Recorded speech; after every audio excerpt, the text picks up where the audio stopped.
ద్వితీయోపదేశకాండము 31 అధ్యాయము 1-30 మోషే ఇశ్రాయేలీయులందరితో ఈ మాటలు చెప్పుట చాలించి వారితో మరలా ఇట్లనెను. నేడు నేను 120 ఏండ్ల వాడనై యున్నాను. ఇక మీదట నేను వచ్చుచూ పోవుచూ నుండలేను. యెహోవా ఈ యొర్దాను దాటకూడదని నాతో సెలవిచ్చెను. నీ దేవుడైన యెహోవా నీకు ముందుగా దాటిపోయి ఆ జనములను నీ ఎదుట నుండకుండా నశింపజేయును. నీవు వారి దేశమును స్వాధీనపరచుకొందువు. యెహోవా సెలవిచ్చియున్నట్లు యెహోషువ నీ ముందుగా దాటిపోవును. యెహోవా నశింపజేసిన అమోరీయుల రాజులైన సీహోనుకును ఓగుకును వారి దేశమునకును ఏమి చేసెనో ఆ ప్రకారముగానే ఈ జనములకును చెయ్యును. నేను మీకాజ్ఞాపించిన దానినంతటిని బట్టి మీరు వారికి చెయ్యునట్లు యెహోవా నీ చేతికి వారిని అప్పగించును. నిబ్బరము గలిగి ధైర్యముగా నుండుడి. భయపడకుడి. వారిని చూచి దిగులుపడకుడి. నీతో కూడా వచ్చువాడు నీ దేవుడైన యెహోవాయే. ఆయన నిన్ను విడువడు, నిన్నెడబాయడు. మరియు మోషే యెహోషువను పిలిచి, నీవు నిబ్బరము గలిగి ధైర్యముగా నుండుము.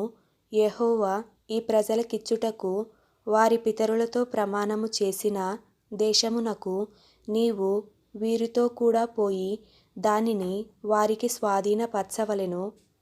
నీ ముందర నడుచువాడు యెహోవా. ఆయన నీకు తోడైయుండును. ఆయన నిన్ను విడువడు, నిన్నెడబాయడు. భయపడకుము, విస్మయమొందకుమని ఇశ్రాయేలీయులందరి ఎదుట అతనితో చెప్పెను. మోషే ఈ ధర్మశాస్త్రమును వ్రాసి యెహోవా నిబంధన మందసమును మోయు యాజకులైన లేవీయులకును ఇశ్రాయేలీయుల పెద్దలందరికిని దానినప్పగించి వారితో ఇట్లనెను. ప్రతి 7వ సంవత్సరాంతమున అనగా నియమింపబడిన గడువు సంవత్సరమున నీ దేవుడైన యెహోవా ఏర్పరచుకొను స్థలమందు ఇశ్రాయేలీయులందరూ ఆయన సన్నిధిని కనబడి పర్ణశాలల పండుగను ఆచరించునప్పుడు ఇశ్రాయేలీయులందరి ఎదుట ఈ ధర్మశాస్త్రమును ప్రకటించి వారికి వినిపింపవలెను. మీ దేవుడైన యెహోవాకు భయపడి ఈ ధర్మశాస్త్ర వాక్యములన్నిటినీ అనుసరించి నడుచుకొనున్నట్లు పురుషులేమి, స్త్రీలేమి, పిల్లలేమి, నీ పురములలోనున్న పరదేశులేమి వాటిని విని నేర్చుకొనుటకై అందరినీ పోగు చెయ్యవలెను. అలాగు నేర్చుకొనిన ఎడల దానినెరుగని వారి సంతతి వారు దానిని విని మీరు స్వాధీనపరచుకొనుటకు యొర్దానును దాటబోవుచున్న దేశమున మీరు బ్రతుకు దినములన్నీయు మీ దేవుడైన యెహోవాకు భయపడుట నేర్చుకొందురు. మరియు యెహోవా, చూడుము, నీ మరణ దినములు సమీపించెను. నీవు యెహోషువను పిలిచి నేనతనికి ఆజ్ఞాపించినట్లు ప్రత్యక్షపు గుడారములో నిలువుడని మోషేతో సెలవీయగా మోషేయు యెహోషువయు వెళ్ళి ప్రత్యక్షపు గుడారములో నిలిచిరి. అచట యెహోవా మేఘస్తంభములో ప్రత్యక్షమాయెను. ఆ మేఘస్తంభము ఆ గుడారపు ద్వారముపైని నిలువగా యెహోవా మోషేతో ఇట్లనెను. ఇదిగో, నీవు నీ పితరులతో పడుకొనబోవుచున్నావు. ఈ జనులు లేచి ఎవరి దేశమున తాము చేరి వారి నడుమ నుందురో ఆ జనుల మధ్యను వ్యభిచారులై ఆ అన్యుల దేవతల వెంట వెళ్ళి నన్ను విడిచి నేను వారితో చేసిన నిబంధనను మీరుదురు. కావున నా కోపము ఆ దినమున వారి మీద రగులుకొనును. నేను వారిని విడిచి వారికి విరోధినగుదును. వారు క్షీణించిపోవుదురు. విస్తారమైన కీడులు, ఆపదలు వారికి ప్రాప్తించును. ఆ దినమున వారు మన దేవుడు మన మధ్య నుండకపోయినందున గదా ఈ కీడులు మనకు ప్రాప్తించెననుకొందురు. వారు అన్యదేవతల తట్టు తిరిగి చేసిన కీడంతటిని బట్టి ఆ దినమున నేను నిశ్చయముగా వారికి విరోధినగుదును. కాబట్టి మీరు ఈ కీర్తన వ్రాసి ఇశ్రాయేలీయులకు నేర్పుడి. ఈ కీర్తన ఇశ్రాయేలీయుల మీద నాకు సాక్షార్థముగా నుండునట్లు దానిని వారికి కంఠపాఠముగా చేయించుము. నేను వారి పితరులతో ప్రమాణము చేసినట్లు పాలు తేనెలు ప్రవహించు దేశమున వారిని ప్రవేశపెట్టిన తరువాత వారు తిని త్రాగి తృప్తి పొంది క్రొవ్విన వారై అన్యదేవతల తట్టు తిరిగి వాటిని పూజించి నన్ను తృణీకరించి నా నిబంధనను మీరుదురు.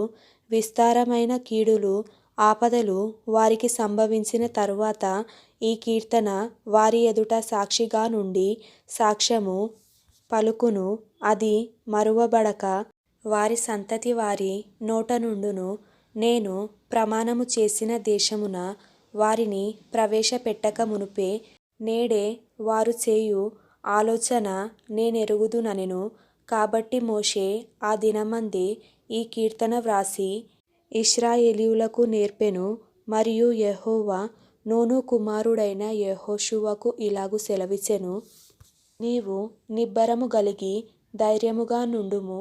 నేను ప్రమాణపూర్వకముగా వారికిచ్చిన దేశమునకు ఇశ్రాయేలీయులను నీవు తోడుకొని పోవలెను. నేను నీకు తోడైయుందును. ఈ ధర్మశాస్త్ర వాక్యములు మోషే గ్రంథమందు శాంతముగా వ్రాయుట ముగించిన తరువాత మోషే యెహోవా నిబంధన మందసమును మోయు లేవీయులను చూచి ఆజ్ఞాపించినదేమనగా, మీరు ఈ ధర్మశాస్త్ర గ్రంథమును తీసుకొని మీ దేవుడైన యెహోవా నిబంధన మందసపు ప్రక్కన ఉంచుడి. అది అక్కడ నీ మీద సాక్షార్థకముగా ఉండును. నీ తిరుగుబాటును నీ మూర్ఖత్వమును నేనెరుగుదును. నేడు నేను ఇంకా సజీవుడనై మీతో ఉండగానే ఇదిగో మీరు యెహోవా మీద తిరుగుబాటు చేసితిరి. నేను చనిపోయిన తరువాత మరి నిశ్చయముగా తిరుగుబాటు చేయుదురు కదా. మీ గోత్రముల పెద్దలందరినీ మీ నాయకులను నా యొద్దకు పోగు చేయుడి. ఆకాశమును భూమిని వారి మీద సాక్షులుగా పెట్టి నేను ఈ మాటలను వారి వినికిడిలో చెప్పెదను. ఏలయనగా నేను మరణమైన తరువాత మీరు బొత్తిగా చెడిపోయి నేను మీకాజ్ఞాపించిన మార్గమును తప్పుదురనియు ఆ దినముల అంతమందు కీడు మీకు ప్రాప్తమగుననియు నేనెరుగుదును. మీరు చేయు క్రియల వలన యెహోవాకు కోపము పుట్టించునట్లుగా ఆయన దృష్టికి కీడైన దాని చేయుదురు. అప్పుడు మోషే ఇశ్రాయేలీయుల సర్వసమాజము యొక్క వినికిడిలో ఈ కీర్తన మాటలు శాంతముగా పలికెను.